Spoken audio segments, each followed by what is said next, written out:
네, 5월 9일 대선 이제 17일 남았습니다. 주요 후보들 저마다 악재를 돌파하기 위해서 고군분투하고 있습니다. 지금까지 두 차례 TV 토론도 있었는데요. 지지율에도 변화가 생기고 있습니다. 자, 17일 남은 대선 어떻게 전개될 것인지 예측해 보도록 하겠습니다. 최진 세한대 부총장, 허성우 국가디자인연구소 이사장과 함께하겠습니다. 안녕하십니까? 안녕하십니까? 네. 자, 대선전이 갈수록 치열해지고 있는데요. 이런 가운데 안보의 새로운 이슈가 등장을 했습니다. 먼저 영상으로 확인해 보도록 하겠습니다. 송민순 장관께서 거짓말을 했는지, 문재인 후보가 거짓말하는지, 그럼 그 회의록 보면 나올 거예요. 나중에 그럼 회의록에 거짓말했다는 게 밝혀지면 어떻게 하시겠어요? 지금 정부 손에 있는 거 아닙니까? 아니 확인해 보세요. 지금 정부 손에 있는 게 아니라 문 후보께서 나중에 거짓말이라고 밝혀지면 어떻게 하시겠어요?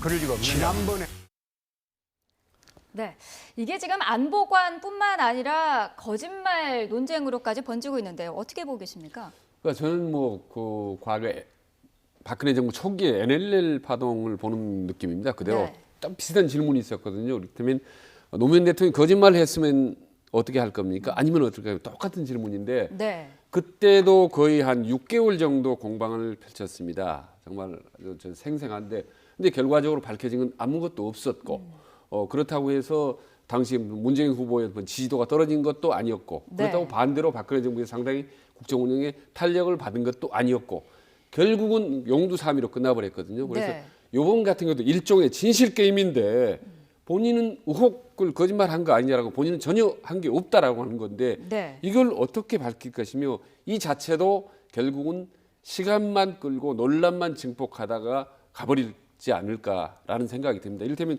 이 공방 지금 한 며칠째 하다가 여론조사를 네. 해보니까 여론조사들은 별로 변한 게 없거든요. 네. 그래서 무익한 정말 실효성 없는 어떤 이 공방이 지속되지 않는가 하는 그런 걱정이 좀 듭니다. 이거와 관련해서 송민순 전 장관이 증거라고 여러 가지 문건을 지금 들고 나오지 않았습니까? 문건뿐만 아니라 본인의 그 메모장도 공개를 했는데 어떻게 좀 사건이 흘러갈까요? 제가 지금 그 말씀 드리기 전에요. 우리 이제 최 교수님께서 지금 뭐 무의미한 공방이라고 말씀하시는데 저는 그렇게 간단하게 치부할 상황이 아니다는 것은 무슨 말씀을 좀 드리고 싶은 게요. 네. 이 안보라는 것은 사실 차기 정부 5년의 안보 정책하고 그리고 국군 통수권자로서 권한을 국민들이 권한을 위임받아서 그래서 앞으로 국방 정책에 어떻게 활용할 것이며 또 이 한반도 이 불안정을 어떻게 해결시킬 거냐 하는 이런 부분들하고 직결되어 있거든요. 네. 이렇기 때문에 만약에 문재인 후보가 대통령이 된다면은 이 안보와 관련된 이런 부분들을 정확하게 명확하게 이게 밝혀지지 않으면은 사실 국민들이 되게 불안하게 생각합니다. 왜냐하면은 박근혜 정부 탄핵 과정에서 우리가 이런 거 보셨잖아요. 국민이 준 권한을 사적으로 사용하고 국민의 준 권한을 제대로 활용을 제대로 행사하지 못했다. 이렇게 해서 탄핵을 됐는데 만약에 네. 국민 의견에 반하는 이 대북 정책을 했을 경우에 이거는 상당히 혼란의 여지가 있다는 거죠. 그렇기 때문에 모든 후보들은 사실 안보와 관련된 본인의 어떤 이야기를 해줘야 됩니다. 그래야지 그거는 곧 자기 정부의 통치처라고 맞물려 있기 때문에 네. 이것이 무슨 뭐 북풍이다 이런 단순하게 생각할 게 아니고 국민들이 이 안보라는 건 여야가 따르기 때문에 이 안보와 관련된 부분은 명확하게 할 필요가 있다. 왜? 이 주적의 개념, 적과의 개념 이 부분을 명확하지 않으면은 국민들은 불안하게 생각합니다. 국민을 불안하게 하는 이 대권 주자가 있어서는 되겠습니까? 그런 측면에서 볼 때는 이 사건 진실 공방은 어떻게 보면은 짧은 이 대선이지만은 조기 대선 전에 네. 사실 이런 부분이 상당 부분이 밝혀져야 된다고 보는데 네. 그냥 또 만약에 최 교수님 말씀대로 위협에 넘어간다면은 이거는 굉장히 중요한 부분이다 이렇게 보는 거죠. 지금 방금 말씀하신 건 제가 5년 전부터 똑같이 들었던 얘기입니다. 사실 보수 진영으로부터 죄송하지만 토시 하나 틀리지 않고 똑같이 들어왔던 얘기고 그리고 최근 들어서 어떤 그 당내 경선 그리고 지금 본 경선하면서도 똑같은 문제가 제기가 되거든요. 아니 어느 대통령 후보가 외교안보 정책에서 명확하게 얘기하지 않으면 북한하고 내통하겠다 이렇게 하는 후보가 어디가 있겠습니까? 그리고 그 문제가 쟁점이 됐던 게 지금 보안법 파동이라든지 말이에요. 그다음에 무슨 대북 송금이라든지 문제, 그다음에 주적 파동, 그렇게 아니라 송민순 뭐 파동도 얼마 전에 있었지 않습니까? 다시 불거지는데 결국에 가서 무엇이 밝혀졌는가? 그러니까 중요한 것은 대선 후보들의 이제 안보 간 중요하지 않습니까? 네. 그리고 분명히 국민들이 불안하지 않도록 확실하게 자기 입장을 밝히는 건 중요하죠. 근데 그런 것들을 충분히 좀 밝혀왔지 않습니까? 그리고 이런 경우 같은 경우는 그야말로 어떤 논란, 말하는 진실의 공방인데 네. 이 부분에 한번 제가 보십시오. 장담하건대 이 부분이 논란을 해서 무엇이 얼마나 거둘 건지 다만 이제 후보들이 이런 기회에 좀 더 분명한 대북관을 좀 밝힐 필요는 있다고 보는 거죠.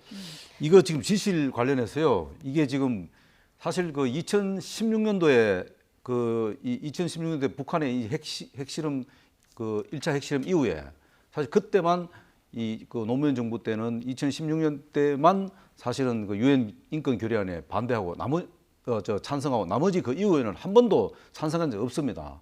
그리고 지금 그 송민순 그 외통부 장관의 어떤 문건 이것을 단순하게 이렇게 그거는 개인이 어떤 진실 공방을 이렇게 치부할 상이 아니에요. 왜냐하면은 그 당시에 사실 어떻게 보면은 그 김만복 국정원장도 이런 일 했지 않습니까? 그 당시에 북한의 입장을 찬성한다고 해서 이렇게 입장을 떼보기 위해서 사실 한번 해봤다 이런 네. 얘기가 나오지 않습니까? 어느 그 월간 그 주간지 인터뷰에서 기사도 나오지 않습니까? 그거는 뭐냐면 매우 중요한 이야기예요. 왜냐하면 북한의 의견을 물어본다.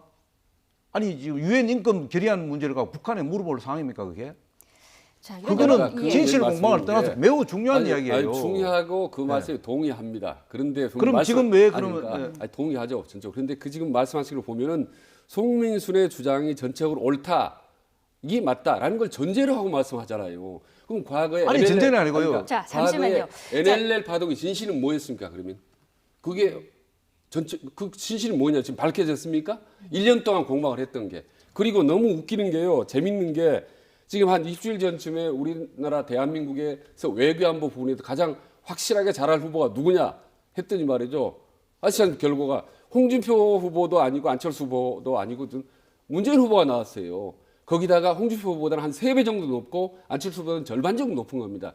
이게요, 정치권에서 보수나 진보, 우파, 좌파 논란이 치열하게 하지 국민들의 입장에서는 이게 사실 이 정치적 공방으로 비칠 가능성이 높습니다. 그래서 아니, 자, 국민은 정치적인 어느 국민을 이야기합니까, 공방이라고 도대체? 말씀하셨습니다만 사실 그 유권자 국민들을 입장에서도요. 그렇게 무시하면 안 됩니다. 네. 그건 국민을 무시하는 발언이에요. 네, 자 잠시만요. 그 유권자들 입장에서도 사실 이게 정치적인 공방뿐만 아니라 진실을 좀 알고 싶어하는 국민들도 많이 있거든요. 그렇죠. 자 이거를 좀 깔끔하게 정리를 하기 위해서는 어떻게 좀 해야 될까요? 이거는 간단합니다. 그 당시에 사실 이게 이제 그 국가 기록물 관련해서 이 부분인데 이것이 사실 어떻게 보면 그 당시 회의록을 밝히면 됩니다. 네. 그 회의록을 밝히고 거기에 대해서 그 당시에 회의에 참석했던 5사람 있잖아요. 이재용 통일장관, 그다음 김범무 국정원장, 그다음 문재인 비서실장, 당시 비서실장이었거든요. 그다음에 백종천 안보실장이 있지 않습니까? 그때 회의하는 회의록이 밝혀지면 되는 거예요. 그러고 거기에 참석했던 분이 바로 문재인 비서실장이에요.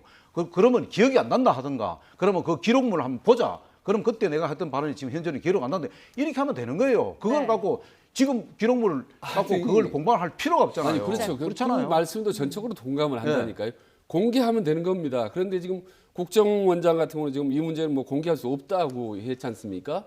이 상태에서 아니 지금 한 사람이 전혀 아니라고 하고 한 사람은 또 했다고 주장하는 건데 그걸 어떻게 또 밝혀요? 이 무익한 논란은 언제까지 할 거냐고. 아니 언제가 저거 그러니까 양쪽 공방이 있으니까 사실을 밝히는 것도 중요하다는 거죠. 어느 한쪽의 일방적인 주장은 아니지 않습니까? 네. 그럼 아니 밝히는 그러니까 거 중요- 송민순 전 장관도 자기 그 관련된 자료를 공개를 하는 이유가 있겠습니까? 오죽 답답해서만 자기 문서를 내놓았겠습니까? 발표하겠습니까? 자기가 억울함을 밝히기 위해서 한 거 아니겠어요? 네. 자, 그렇다면 어느 거기에 정도는 대해서는 조금- 분명히 문재인 대표의 입장을 명확하게 밝히는 게 좋아요. 그게 사실이든 지지를 아니, 그게 좀 그러니까 문재인 후보의 입장을 명확하게 밝히는 게 중요하다는 그러니까 거죠. 저는 저도 외교안보에 대해서 상당히 보수적인 입장을 견지해왔고 지금도 그렇습니다. 근데 이제 문재인 후보 같은 경우는 전혀 그런 얘기를 한 적이 없고 사후에 결정된 다음에 무슨 통보를 했다. 그리고 정부 손에 있는 모든 자료는 이제 공개하면 되지 않느냐라고 본인의 입장을 명확히 드러냈는데 문제는 서로 상반된 의견인데 이 팩트를 어떻게 확인할 수 있으며 중요한 거는 이제 외교 안보에 대한 남보관을 이제 분명하게 드러내는 것, 네. 이거 이제 중요하다는 거죠, 사실은. 네, 어느 쪽으로도 좀 깔끔한 정리가 필요한 부분인 것 같습니다. 자, 사실 이 대통령이라는 직책이요, 군 통수권자이기 때문에 이 안보관도 확실히 중요한 부분이긴 합니다만 지금 이 안보관이 너무 부각이 돼서 다른 정책적인 상황들 그런 부분이 너무 파묻히고 있다 이런 그 지적도 있거든요. 어떻게 보십니까? 예, 저도 이제 그 부분을 가장 우려하는 부분이죠. 지금 이게 외교안보 논란, 완보 논란이 특히 이제 문재인 후보의 어떤 안보관에 대해서는 이제 이게 어제 오늘이야. 지난번 대선 때도 그랬고 최근에도 이제 계속 공격을 받고 있는 부분이죠. 그래서 그 부분은 문재인 후보가 지금까지 해왔던 것보다 훨씬 더 강도 높게 고강도로 국민에 대한 어떤 입장을 전명해야 되는 건 사실입니다. 그 부분은 네. 뭐 두말할 여지가 없는 건데 다만 이게 너무 진실 게임이고 이제 이 가다 보니까 정작 중요한 어떤 정책이라든지 자질이라 이런 부분들이 전부 이제 빠져버리는 거죠. 그리고 네. 이게 어느 정도 진실이 밝혀질 수 있을 것이라면 좋겠지만 지금 이 공방으로 보면은 밝혀질 가능성이 상당히 적거든요. 그리고 지금 송민수 후보 같은 경우는 마치 뭐 특정 후보 지형에 있어서 막 정치적인 문제 제기를 하는 게 아니냐 또 이런 정치적인 공방으로 또 변질이 돼가고 있거든요. 네, 아무래도 이런 지금 부분이 대선이 얼마 이게요, 남지가 남지 않았는데 않아서. 이게 주적이라는 네. 표현이 이게 갑자기 뭐 주적 문제 때문에 이 안보 프레임이 갇히는 게 아니고요. 문재인 후보 측에서 사실 사드 문제부터 시작해서 뭔가 좀 불명확한 게 있었지 않습니까? 그 사드 문제와 관련해서 불명확한 부분이 있는 상태에서 안보 이 주적 이야기가 나오니까 여기에 대한 명쾌한 이야기가 없다 보니까 그리고 또 송민순 전 장관의 이야기가 없다 보니까 전체적으로 뭔가 안보와 관련해서는 좀 이게 국민들이 볼 때는 좀 혼란스러운 거예요. 네. 그래서 그 문제가 지금 이게 자꾸 진실 공방으로 이어지는 거지. 사실은 어떻게 보면은 그 문재인 그 후보 입장에서 아무리 홍준표 후보가 그런 그 뭐 자신의 소신 발언을 한다 하더라도 거기에 대한 명쾌한 답을 해버렸으면은 사실 깔끔하게 정리가 되는 겁니다. 그리고 지금 말씀하신 대로 이 안보 프레임에 걸리다 보니까 다른 정책마저도 다 지금 그 속에 파묻혀 버렸잖아요. 그렇지 않습니까? 네. 그렇다면 거기에 대한 입장이 명확해지면은 그 다음 단계로 넘어가면 되는 겁니다. 이것이 네. 혹시 다음 또 TV 토론에서 또 이 문제가 불거지면은 정말로 이 지금 말씀하신 대로 그 상황으로 갈 수밖에 없는 거예요. 그래서 네. 지금쯤은 명확하게 입장을 서로가 밝히는 게 중요하다는 그리고 거죠. 네. 과거 대선 중 하나만 더 말씀. 과거에 이제 김대중 노무현 대통령에서도 보면 그 대선 과정에서 상당히 안보 논란을 색깔로 공세를 받았었죠. 근데 막상 이제 대통령이 되면요, 저 침략적이고 미사일 팡팡 쏴대는 북한에 대해서는 국가 지도자로서 어떤 군 통수권자로서 상당히 보수적인 방향을 갈 수밖에 없습니다. 그리고 그 이후에 이명박 대통령이나 박근혜 대통령 자체도 사실 상당히 그 안보에 관한 그 국가 통수권자로서 길을 갈 수밖에 없거든요. 그렇기 때문에 이 부분은 크게 염려 안 해도 되고 그리고 청와도 공무원 생활을 해보면 정부 있다 보면 청와대라든지 어떤 국정원이나 어떤 통일부 간에 상당히 좀 미묘한 그런 이견 차이가 이제 많이 있기 마련입니다. 그런데 대선 임박하기 이런 것들이 항상 터졌고 결국은 밝혀진 것도 없고 제대로 검증도 못하고 번번이 넘어가는 이 국면이 네. 사실 좀 안타까운 거죠. 네, 지금 뭐 스튜디오 안에서도 굉장히 뜨겁게 논의를 하셨는데, 자, 이런 논란에 대해서 유권자들은 어떻게 평가하고 있는지 여론조사 결과를 좀 짚어보도록 하겠습니다. 어제 발표된 갤럽의 지지율 조사 결과 먼저 좀 보도록 하겠습니다. 자, 대선 후보 지지도 조사인데요. 문재인 후보가 41%, 안철수 후보가 30%로 나타났습니다. 두 후보의 차이가 11%포인트 차이인데요. 자, 이렇게 되면은 오차 범위가 플러스 마이너스 3.1%포인트면은 오차 범위를 벗어나는 그런 내용이지 않습니까? 어떻게 평가할 수 있을까요? 그래서 저게 지금 이제 오차 범위를 완전히 벗어났다는 것은 네. 사실 어떻게 보면은 그 안철수 후보의 사실 지지층인 그 호남 그리고 TK 쪽의 그 중도 보수 세력 이런 부분인데 거기서 상당히 많이 빠졌지 않았나. 그거는 네. 뭐냐면은 TV 토론 과정에서 사실 중도 보수 쪽에서는 어떻게 보면은 최선책이 아닌 차선책을 찾았는데 그 차선책에 걸맞는 파이팅을 해줘야 되는데 안철수 후보가 그 파이팅하는 과정에서 조금 네. 그 중도 보수를 좀 불안하게 만들었지 않았나. 그래서 그 표가 좀 많이 빠졌지 않았나 그렇게 봅니다. 거기에 네. 또 하나 또 지금 그 안철수 후보 그러니까 국민의당이 좀 약점이 뭐냐면은 사실 선거라는 것은 조직이 매우 중요합니다. 바람도 중요하지만은 이 핸드폰하고 똑같은 겁니다. 아무리 좋은 핸드폰이 있더라도 사실 그 핸드폰 그 망이 없으면은 제대로 안 돼. 그 망이라는 건 조직이거든요. 네. 조직이 전국 단위로 같이 움직여줘야 되는데 그 부분이 다른 후보에 비해서는 좀 적다. 예를 들어서 지금 서울 시내 다니다 보면은 사실 1번, 2번 그 선거 홍보 차량만 보이지 3번이 많지 않아요. 이것도 굉장히 중요한 요소라고 보는 거예요. 그래서 네.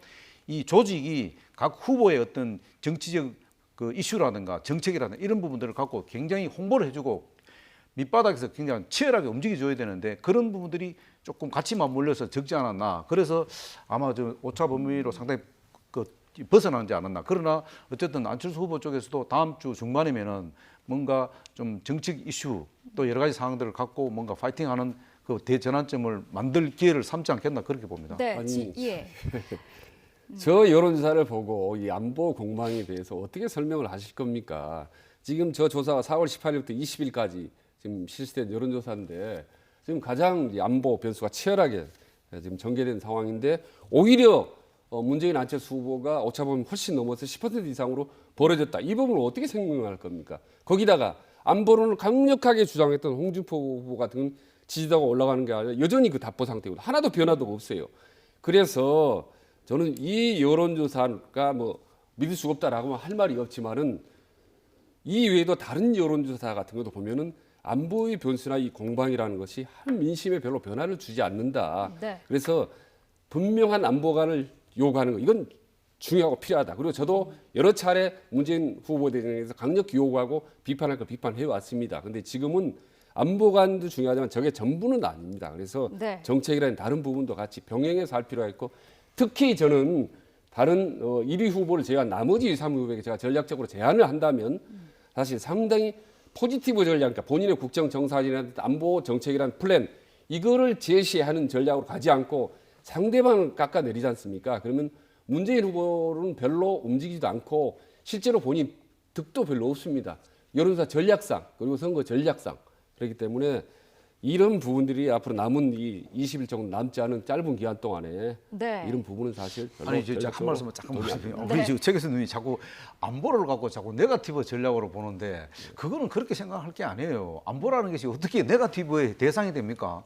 그렇지 않습니까? 자, 안보라는 아니, 부분이 마치 예. 그렇게 말씀하시면 아니 지금 이 제가 안보를 여론조사에 지금 안철수 후보가 빠졌다고 해서 그게 안보가 아무런 영향을 미치지 않는다는 이런 증거를 어디다가 아니, 두고 그게 하십니까? 아니고 그게 또 국민들한테 아무런 영향이 없다는 게 어디를 증거를 두고 그런 이야기 하십니까? 아니 근데 마치 그렇게 말씀하시면 제가 안보를 뭘 중요시 않은 것처럼 얘기하잖아요. 항상 보수의 저는 논리가 위험한 게 마치 진보적인 개혁적인 사람은 아니요, 안보를 안보라는 덜 게 중요한 것 같이 진보 보수의 얘기하잖아요. 개념이 아니지 않습니까? 자, 안보라는 잠시만요. 게 그러니까. 물론 자, 잠시만요. 그래서 아니 국가 예. 전망이 달린 사항을 그래서 갖고 이거 안보는 보수 자, 진영 이야기 할 수는 없죠. 잠시만 저희가 지금 아니, 시간이 안보는 많지 아니야. 않아서요. 안보는- 안보라는 부분이 확실히 대통령이 될 사람에게 굉장히 중요한 부분이긴 합니다만 다른 부분도 여러 가지가 많습니다. 지금 여론조사 결과를 가지고 저희가 얘기를 하고 있었는데요. 물론 여론조사 한 부분이 옳고 그르다는 측면에서 저희가 분석을 하는 게 아니고요. 그 흐름이나 추세를 짚어보는 것은 좀 의미가 있기 때문에 지금 여론조사 결과를 계속해서 전해드리고 있습니다. 지금 지역별로 한번 상황을 좀 살펴보도록 하겠습니다.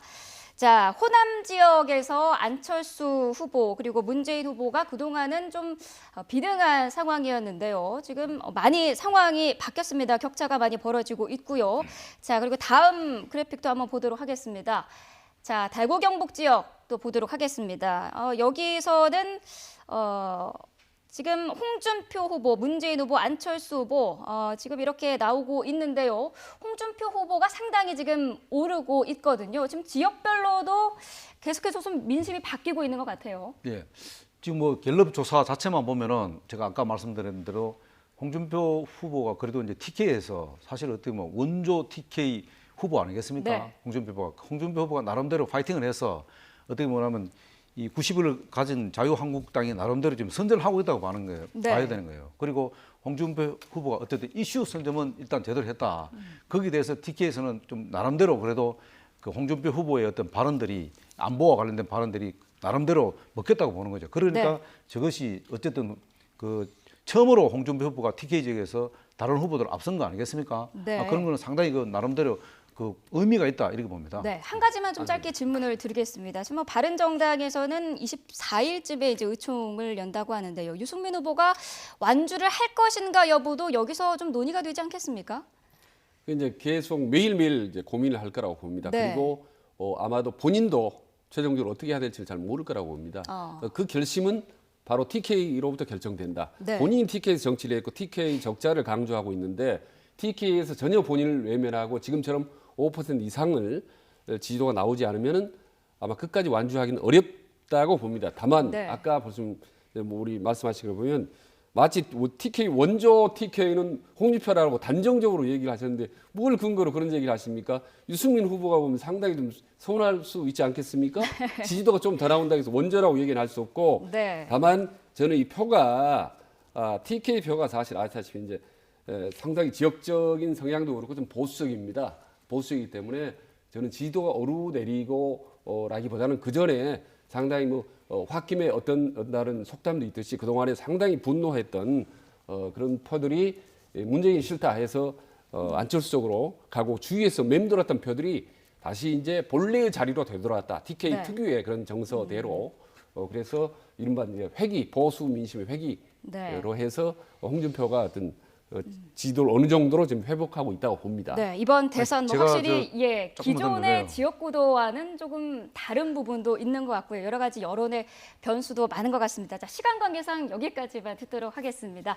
자, 최진 세한대 부총장, 허성우 국가디자인연구소 이사장과 함께했습니다. 오늘 말씀 감사합니다.